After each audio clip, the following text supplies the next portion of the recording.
C'est avec le grand fil qu'on termine Oui. le programme de ce soir. Il a soulevé la Coupe Stanley au sens propre toute la journée hier, un peu partout à l'intérieur de l'univers Groupe TVA.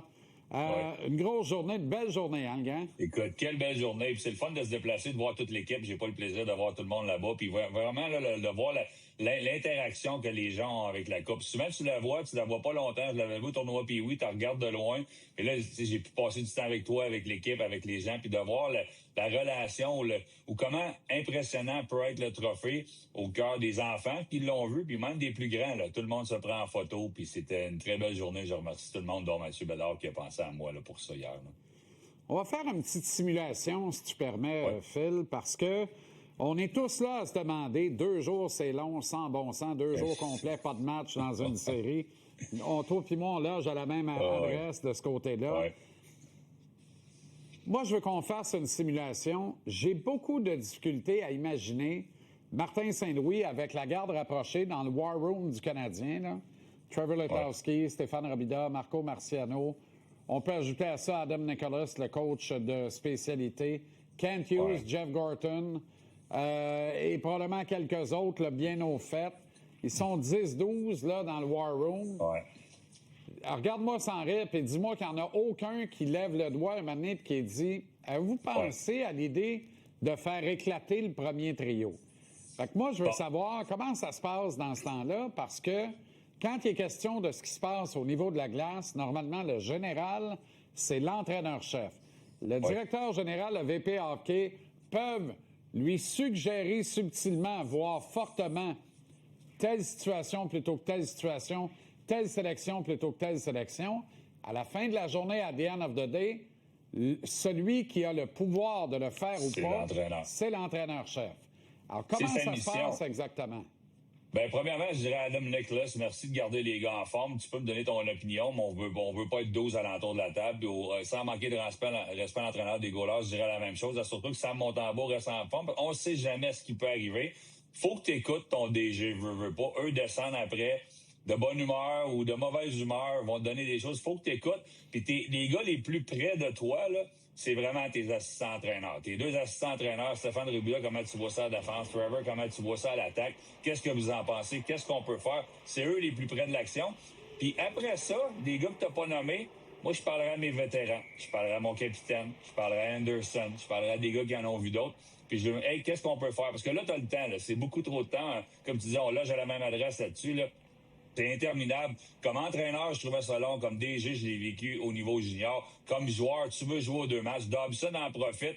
Edmund du côté, on reviendra à ça plus tard, peut-être du côté du Lightning, mais il y a personne qui aime attendre comme ça. Mais moi, je prendrais le pouls aussi de mon vestiaire étant tes 3-4 leaders, puis après ça, tu prends les décisions. Moi, de mon côté, on en a parlé hier, puis je pense qu'on a le temps aujourd'hui. Moi, je brasserais la soupe un petit peu. À la défense, là, les paires, ça bouge, ça, c'est correct. Puis Roby fait une bonne job avec les match-ups puis tout ça. Puis tu dis que pas tout sur la route. Mais moi, je serais vraiment, mais vraiment tenté. Puis si je serais à l'entour de la table, je dirais, Martin, je sais que c'est toi qui décides, là. Et Josh Anderson dans le top 6, voir sur le premier trio, fait grandir tes gars qui cherchent un peu d'1 pouce ou 2, et il frappe les Eagles, les Cirelli, les Kucherov, et non les joueurs des 4e trio. Moi, ma première chose que j'essaierais de vendre à mon entraîneur, ou être le gars qui prend les décisions, moi, elle serait déjà prise. Ça serait celle-là. Après ça, en découle les autres qui sont des décisions moins importantes. Mais bon, je sais pas qu'est-ce qu'on va faire, puis Martin ne nous le dira pas, là. On le saura pas tant que la feuille sortira pas demain pendant la période d'échauffement à Tampa Bay, là. Bon, les 2 vraies questions qui me viennent suite à ce premier échange-là. Est-ce que Roby, que tu connais bien, Trevor Letowski un peu moins, ont ce qu'il faut pour challenger l'entraîneur-chef, ou c'est des gars qui vont avoir plutôt tendance à faire leur travail, très bien le faire, mais pas avoir ce qu'il faut pour challenger Martin et avoir une vraie conversation avec, quitte à ce que le ton monte un peu? J'ai pas de haine là-dessus, aucun. On va être honnête, là. Mais quand je regarde la relation que les gars ont en arrière du banc, la complicité qu'ils ont, ça a l'air d'être un, là. Oui, on parle beaucoup de Martin, mais ça a l'air d'être un. Dans la victoire, dans la défaite, dans les décisions, dans les célébrations, on le voit, là. Ils ont l'air d'être un groupe. Moi, je pense que oui. Je pense qu'on est capable. Mais tu sais, tout le monde a sa place. T'sais, Roby peut se mêler des joueurs d'avant, mais Letarski a un mot plus important à dire. Comme l'avantage numérique, probablement Letarski a plus de choses à dire, mais ultimement, c'est Martin qui décide. Puis j'ose penser que même si l'entraîneur doit décider, puis le DG, des fois, tu dis, je te livre mon équipe à la période des transactions, fais-en ce que tu en veux, bonne chance. Ben moi, je pense que cette relation est étroite aussi entre l'entraîneur et le DG. Le président, je le sais pas. Puis peut-être Vincent Le Cavalier aussi. Est-ce que Gorton Hughes peut faire passer des messages par Vincent qu'on n'a pas nommé jusqu'à maintenant? C'est toutes des choses que tu dois faire parce que non seulement c'est des décisions importantes, mais quand tu as beaucoup de monde dans une organisation, tout le monde se doit de se sentir important. Alors, tout le monde a un mot à dire, mais les yeux sont toujours rivés vers l'entraîneur une fois que les décisions sont prises et elles doivent lui appartenir. Bon, ultimement, je ne sais pas si tu as pu entendre le billet de saison tantôt, mais moi, j'ai appuyé ça de chiffres. Là. Peut-être qu'on peut ramener le tableau en régie. Là. Je ne veux pas vous prendre les pieds plats. Ça va résumer la situation, Phil. Pendant 31 matchs entre le 11 décembre et le 3 mars, Martin a donné une mission, pas une démotion, une mission à Juraj Slafkovský, devenir le capitaine du deuxième trio. Regarde pendant cette séquence-là, Slav, c'est pas sa saison qui a pris son envol, c'est sa carrière. Pour la première fois, il maintenait un rythme d'1 point par match de production, 31 en 31, 9 des 31 en avantage numérique. Regarde Demidov, comment il a bien produit, comment Kapanen a produit. Et regarde comment Suzuki et Caulfield ont quand même maintenu un très bon rythme de production en l'absence de Slafkovský. Maintenant, regarde les 52 autres matchs de la saison. Demidov, il y a une baisse. 51 plutôt que 52. Kapanen, la baisse, elle est névralgique, elle est grave. Slafkovský, il y a une baisse parce que dans les 29 premiers matchs de la saison, il avait été tranquille. Suzuki est meilleur. Caulfield est pas mal meilleur avec Slafkovský. Sauf que le Canadien, collectivement, a mieux joué dans les 31 matchs où Slafkovský a été avec Demidov et Kapanen que dans les autres tranches, mais allez comme tu veux, de 50, les 51 autres matchs de la saison. Et c'est affolant, là. On parle de 0.738 de moyenne d'efficacité alors qu'on a envoyé Slav en mission sur la 2. Le club est meilleur. C'est pas compliqué. On parle d'avoir trop de temps. Quand tu as trop de temps entre les matchs, tu as justement le temps d'aller voir des choses comme ça. Puis il y a quelqu'un qui te le souffle à l'oreille. Puis moi, à la période des transactions, si tu te souviens, tu voulais un deuxième centre. Moi, je n'étais pas d'accord. Ou un peu avant la période des transactions, pour la simple et unique raison qu'avec Slafkovský sur le deuxième trio, on avait un vrai deuxième trio. Moi, c'est pour ça, quand je te disais, quand tu prends ma décision, Anderson sur le premier trio, en découle les autres, ça, c'est un no-brainer. Tu remets ce trio-là ensemble. C'est des gars qui vont être contents de se retrouver. Puis ça veut pas dire que Suzuki et Caulfield vont voir ça comme un manque de respect. De voir le grand frère avec des épaules larges là, qui brassent un petit peu sur leur trio, sur la route, je pense que ça lui ferait plaisir aussi. Fait que moi, c'est des décisions, pour moi, très faciles à prendre. Tu as un trio que tu as sorti d'un chapeau là, parce que tu n'avais pas le choix de les mettre ensemble avec Dak, Bolduc et Texier. Moi, je le garderais encore. Si ça fonctionne pas, il joue un petit peu moins. Puis Dano, Evans et Newhook, ça peut être un très, très, très bon trio d'utilité qui peut faire tout, qui va peut-être jouer, tu sais quoi, le deuxième plus de minutes. Ça peut vraiment être ton deuxième trio si tu regardes en minutes peu, moyenne par joueur, une fois que le match est terminé. Fait que moi, c'est pas un signe de panique. Martin ne veut pas envoyer de signe de panique. Ça, c'est clair. Mais celui-là, ça n'en est pas un, là. C'est un trio qui a déjà fonctionné. Moi, Kapanen, je le garde dans l'alignement. Je sais que Veleno attend, là, puis il aimerait ça jouer, puis j'ai rien contre, là. Mais il y a une raison pourquoi qu'on l'a pas habillé beaucoup en fin de saison. Il a donné un petit rôle quand il y avait des blessés, mais qu'on a décidé de pas l'utiliser. Puis je veux pas parler contre lui, je sais pas c'est quoi la raison. Je sais pas qu'est-ce que Martin voit en lui. Oui, c'est un bon patineur. Oui, il peut tuer des punitions. Mais moi, je redonne une chance à Kapanen. Puis le futur de l'organisation, là, même si c'est le présent qui est important, Demidov, là, moi, c'est pas vrai qu'il joue des mauvaises séries. Il fait son possible. Exact. Il est pas bien outillé. Il est pas bien entouré. Il means well, excuse le terme anglais. Il veut bien faire. Oui. Il a besoin d'aide. Je pense que Slafkovský, au lieu de penser à son combat puis de penser à sa mise en échec, de dire, OK, j'ai les deux jeunes sous mon aile, je vais m'en occuper, je vais reprendre ce rôle de leadership-là, ça pourrait lui faire du bien aussi. Ah, puis le débat Veleno-Kapanen, excuse-moi, là, ça vaut pas de la haine. Ça, c'est de la chenoute, c'est de la bouillie. Il n'y a pas de débat là. Veleno n'est pas en lutte avec Kapanen. Veleno est en lutte avec Doc pour patrouiller le trio de Texier puis de Zachary Bolduc. Puis je pense que jusqu'à minuit moins une, vendredi passé, il y avait une décision. Ça va être Doc ou ça va être Veleno? Ça a été Doc qui a fait la job, mais dimanche, il est revenu à normal. Fait que le débat revient. Mais dans le cas de Kapanen, de lui redonner Slavkovski et de garder Demidov avec lui, moi, je pense que c'est la solution. Puis moi, je suis pas un apôtre, je suis pas un croyant de Josh Anderson avec Suzuki et Caulfield. Ça n'a jamais marché. Sauf que là, on est en série éliminatoire. Et c'est pas vrai que c'est la vraie saison. C'est un autre sport. Et c'est le sport d'Anderson. Fait que ça, j'y crois. Puis j'en ai une bonne pour toi, gracieuseté de notre ami Mathieu Bédard.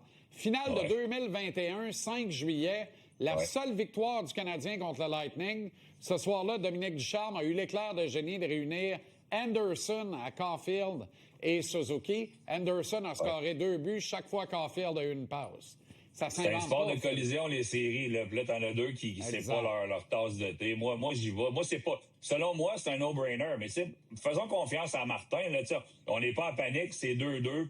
Moi, je m'attendais pas que ce soit 3-1 pour le Canadien. Je m'attends encore que le Canadien est capable... Puis une des raisons que je m'attends que le Canadien est capable de gagner cette série-là, c'est que devant le filet, ce qui est un point d'interrogation pour plusieurs, il était solide. Là. Honnêtement, il n'y a rien à se reprocher. J'ai aucune raison de penser que demain, il va donner des buts faibles. Il arrête qu'est-ce qu'il est supposé de faire. Défensivement, on fait bien. Mais j'aimerais voir le retour de Noah Dobson. Tu sais, j'ai un os fracturé. On le sait pas trop ce qu'ils ont. On dit que c'est un pouce, mais un os fracturé, c'est supposé, une fois que tu as une plaque, 3 semaines, tu peux revenir au jeu. Bon, moi, j'ai un doigt. Moi, je sais pas si on va le voir à la télé. Moi, ce doigt-là, on m'avait dit que c'était 4 à 6 semaines. Je suis revenu à 2 semaines, puis tu vois l'allure qu'il y a, il est encore tout croche. Ben, il est croche un peu, là. Ça se montre mal à la télé, là. Mais j'ai décidé de revenir. J'ai marqué 2 buts dans la première et la deuxième période contre Columbus. Tout le monde me cherchait pour un tour du chapeau, puis je me suis fracturé le doigt. Mais c'est des chances que j'étais prêt à prendre en saison régulière.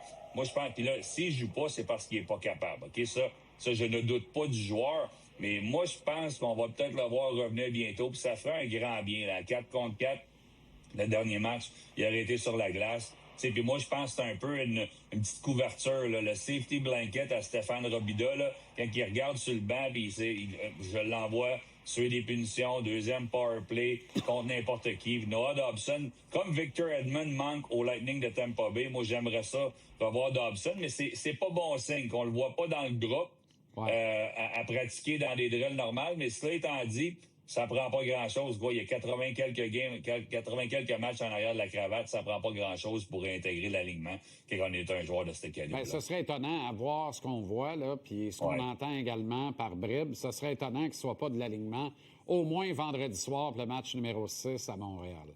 Ailleurs, les Pingouins refusent de mourir.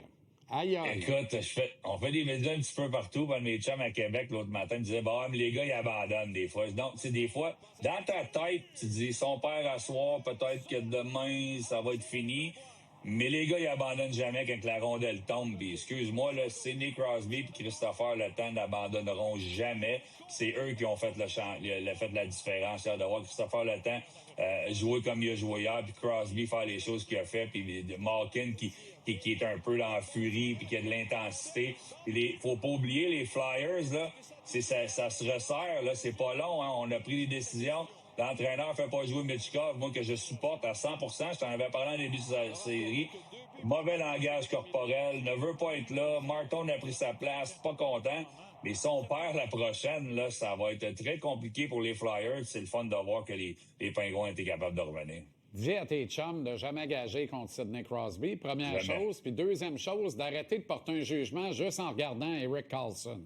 Puis peut-être qu'ils vont trouver que les gars peuvent moins partir en vacances. Parce qu'il y en a un que c'est plus compliqué. C'est l'énigmatique défenseur suédois. Bon, les Oilers, eux, sont au pied du mur. Les Ducks pourraient en finir dès ce soir dans le match numéro 5. Tu me vois réprimer un sourire. Je suis tellement pas surpris, Phil. Puis là, on va tout ramener ça au gardien de but. Où est McDavid dans cette série-là? Ouais. Ben moi, je suis déçu. Pas nécessairement surpris. Puis là, il y en a qui vont dire, ils ont joué, je pense que c'est Mathieu qui me disait ça, là, 40 quelques, dans les 4 dernières années, X montant de matchs en série. Pas en désaccord avec ça. Mais le problème du côté des Oilers d'Edmonton, on n'a pas changé la recette. On se fie sur 3-4 joueurs. On lui donne une tonne de temps de glace, bien mérité. Ces joueurs-là ne se sacrifient pas nécessairement défensivement. Bouchard, Bouchard aurait pu être le joueur le plus utile à son équipe avec ses 91 points, si je ne me trompe pas, plus 45. Pas capable de jouer défensivement dans les séries. On n'a pas changé l'ADN, on n'a pas changé de gardien de but, on n'a pas changé de système de jeu. Puis il ne faudrait pas se surprendre qu'on est rendu là. Moi, je pensais avec leur fin de saison qu'ils allaient être capables d'avancer dans les séries. Et T-Ducks, on va le dire, T-Ducks, tu l'as dit, qu'ils jouent du gros hockey. Puis tu sais quoi? Moi, j'espère que les Oilers... move on, puis je veux découvrir les Ducks d'Anaheim. On les voit pas souvent. On les verrait là, le front and center. J'ai vraiment hâte de découvrir. Je les connais bien. Je les ai vus un peu, mais j'ai hâte de vraiment découvrir les Ducks d'Anaheim pour ce qu'ils sont vraiment la combe. Écoute, il y a tellement de bons joueurs de hockey dans cette organisation-là. Je pensais juste pas qu'ils étaient prêts. Mais en séries éliminatoires, tu sais jamais ce qui peut arriver. Bien, ils ont fait des ajouts, eux autres. Tu sais, la signature de Granlund l'était passée. 2 acquisitions en défense. Goudas, qu'on l'aime ou qu'on ne l'aime pas. L'autre, Trouba des Rangers, produit des Wolverines du Michigan. Tu sais, il y a de l'expérience. Ça paraît, il y a de l'expérience. On est allé en chercher. Ça entoure les kids. Les kids se sentent tellement à l'aise. On adore Slav à Montréal. Là, on ne l'échangerait pour rien au monde. Numéro 1, 2022.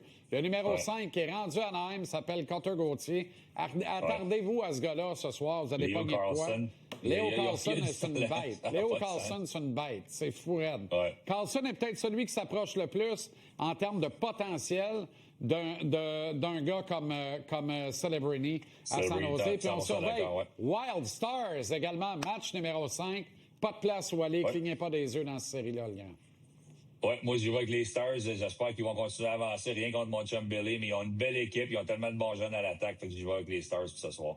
Oui, puis juste pour Maverick Brook de Plessisville, ça vaut à peine. Salut, le grand. Oui, bonne soirée.